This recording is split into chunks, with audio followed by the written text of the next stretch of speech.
Jake Sully and Neytiri had two biological sons, Loak being the second oldest. He also had an adopted brother named Spider and an adoptive sister named Kiri. His older brother is Netaim and his younger sister is Neytiri. But what do we actually know about Loak? Avatar theory here. Hope you're doing well and having a fantastic day, and all the information from this video is prior to a second trailer which will likely drop within the next few weeks, and if you wish to avoid any potential spoiler details, then do come back later, as I'm not only using the articles from magazines but also referring to the 3 mid-credit scenes in Avatar Remastered, which released in theaters last week. Interestingly, and one of the first things I noticed from the teaser trailer, Loak is the only one of Jake and Neytiri's biological children who has 5 fingers and a faint brow like an avatar.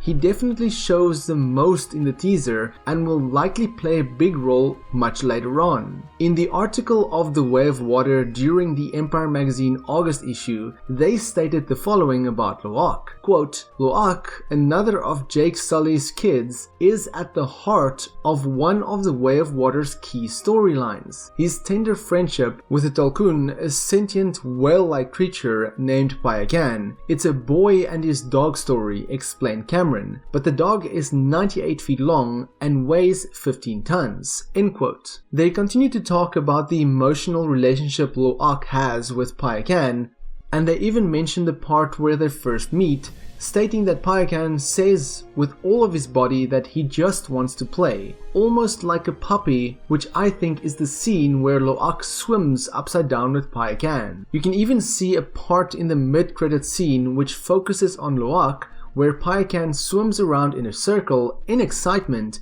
again almost like a puppy that is jumping around in a circle right before you're about to throw its favorite toy, and that also happens right after they meet. We know from that scene Loak does remove a rusted harpoon from Payakan, likely caused by the RDA, and Loak also uses sign language to communicate with the creature, as he has no other way to talk to it. What I also noticed from that mid-credit scene is that Loak has a very strong American accent, although I'm not entirely sure how or where he picked that up. But as for the sign language, this does mean that Loak will in fact learn sign language, as in another scene we can see him swim alongside his siblings, except Spider, where he swims for the first time, I'm guessing, with the children from the Metkayina clan. They communicate with him through sign language and underwater, but he clearly tells them that he does not understand their language. Thus, the fact that he uses sign language with Payakan means that he obviously learned it through the clan. We know that his bond with Payakan plays an important role, as in the 3rd mid-credit scene, we see him interacting with Tonowari in a more of a scolding scene, where he is essentially blamed for hanging out with this creature, as Tonowari explains that Payakan is being banned from the clan. Now it is fairly obvious that the first scene we'll see in The Way of Water is Loak and the Metkayina kids, then Loak and Payakan,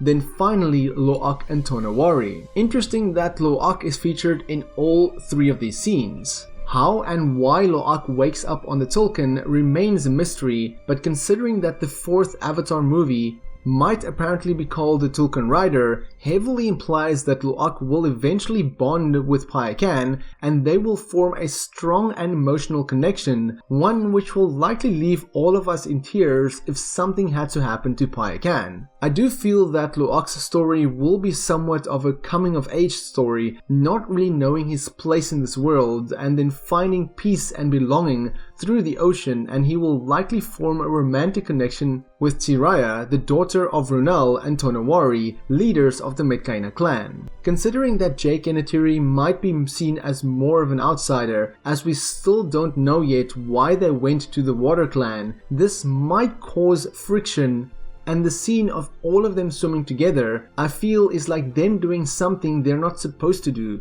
almost like kids staying out later than they should, as there are no parents around to check on them.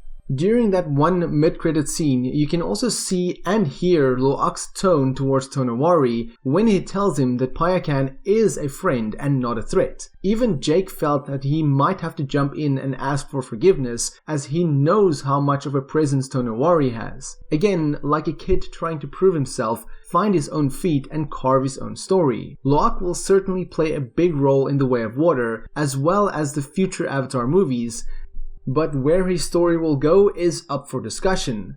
What role do you think Loak will play in not only The Way of Water but future Avatar movies? Thankfully, we won't have to wait much longer for The Way of Water, but let me know your thoughts on Loak in the comments below. In case I also missed something about Loak, also let me know in the comments below, and for more Avatar content, have a look at the rest of my channel. Until next time, have a fantastic day and stay safe.